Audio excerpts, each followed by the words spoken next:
আসসালামু আলাইকুম। অবশেষে বাংলাদেশের কিংবদন্তি স্পিনার মোহাম্মদ রফিককে স্পেশাল স্পিন বোলিং কোচ হিসাবে নিয়োগ দিয়েছে বিসিবি। শনিবার 4 এপ্রিল গুরুত্বপূর্ণ বিসিবির বোর্ড মিটিং হয়েছে। সেখানে নেতৃত্ব দিয়েছেন বিসিবির সভাপতি আমিনুল ইসলাম বুলবুল। তার নেতৃত্বে কিন্তু আজকে যে বোর্ড মিটিংটি হয়েছে সেখানে গুরুত্বপূর্ণ কয়েকটি আলোচনা হয়েছে এবং গুরুত্বপূর্ণ কয়েকটি ডিসিশন নেওয়া হয়েছে। তার মধ্যে অন্যতম একটি ডিসিশন হলো বাংলাদেশের যে কিংবদন্তি স্পিনার মোহাম্মদ রফিককে বলা হয় সেই বিসিবি স্পিন বোলিং কোচ হিসেবে নিয়োগ দেওয়া। অনেক দিন ধরেই অনেকেই যারা ভক্ত সমর্থক আছে ক্রিকেটে তারা অনেক দিন ধরে এই একটা দাবি তুলে আসছে যে মোহাম্মদ রফিকের মতন একজন কিংবদন্তি স্পিনারকে বাংলাদেশের ক্রিকেট বোর্ড কোনো দায়িত্ব দেয়নি বা কোনো কোচ হিসেবে নিয়োগ দেয়নি। সেই আক্ষেপটা অবশেষে বসেছে বলাই যায়, কারণ আগামী 1 বছরের জন্য মোহাম্মদ রফিককে স্পিন বোলিং কোচ হিসেবে নিয়োগ দিয়েছে বিসিবি। আমরা যদি বলি যে এর আগেও মোহাম্মদ রফিক ঘরোয়া ক্রিকেটে তিনি কিন্তু কোচিং করার যে অভিজ্ঞতা সেটি রয়েছে। বিপিএলে রংপুর রাইডার্সের যে দল সেই দলের স্পিন বোলিং কোচ হিসাবে কিন্তু মোহাম্মদ রফিকের কাজের অভিজ্ঞতা রয়েছে।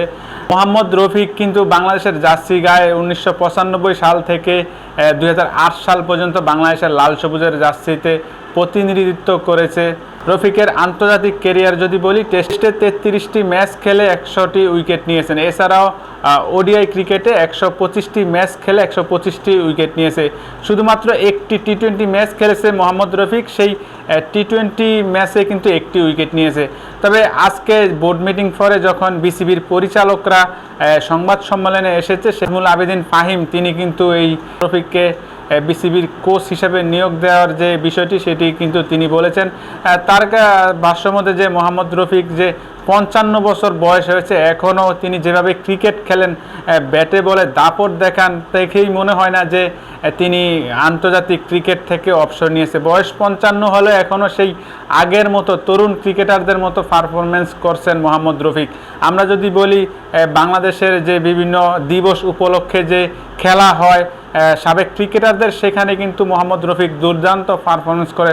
সর্বশেষ 26শে মার্চ মহান স্বাধীনতা দিবসে যে খেলাটি হয়েছে সেখানে কিন্তু ব্যাটে বলে দুর্দান্ত পারফরমেন্স করেছে মোহাম্মদ রফিক।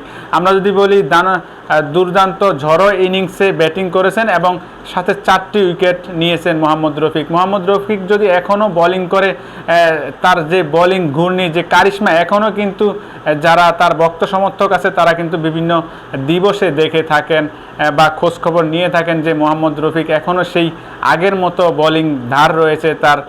এটা নিঃসন্দেহে মোহাম্মদ রফিক সহ এবং বাংলাদেশ ক্রিকেটের জন্য একটি ভালো দিক বলা যায়। মোহাম্মদ রফিক কিংবদন্তি একজন স্পিনার বাংলাদেশের জন্য। তবে মোহাম্মদ রফিককে অন্তর্ভুক্ত করা আসলেই বাংলাদেশ ক্রিকেটের আমার মনে হয় উন্নতি হবে। মোহাম্মদ রফিক কিন্তু জাতীয় দলের যে স্পিনাররা আছে এবং জুনিয়র যে স্পিনাররা আছেন, তরুণ ক্রিকেটাররা আছেন, তাদের সাথে তিনি কাজ করবেন। মোহাম্মদ রফিকের কিন্তু আন্তর্জাতিক যে ম্যাচগুলো সেখানে প্রায় 2000-এরও বেশি রান এবং যে উইকেট, তাকে নিঃসন্দেহে বলা যায় যে বাংলাদেশের অন্যতম একজন কিংবদন্তি ক্রিকেটার ছিলেন মোহাম্মদ রফিক।